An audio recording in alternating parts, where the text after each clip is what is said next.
ଖାତାରେ सीएम किसान योजना टंका राज्य सरकार आरंभ करथिबा सीएम किसान योजना प्रथम किस्ती 8 तारिख नुआखाई अवसर प्रदान कराजिबो। उपमुख्यमंत्री कनकवर्धन सिंहदेव समस्त जिलापाल सह आलोचना करिसंती।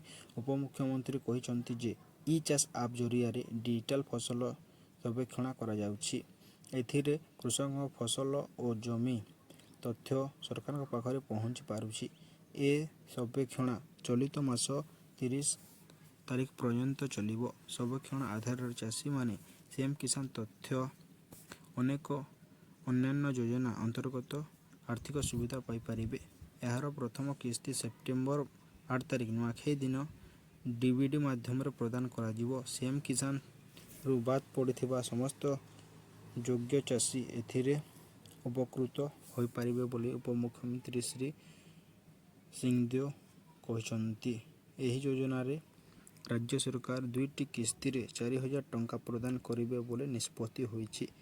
आपण एमिति नुआ नुआ इनफॉर्मेटिव वीडियो गुडिक सर्वप्रथमे देखिबा पई हमर यूट्यूब चैनल को सब्सक्राइब करि नियंतु। धन्यवाद।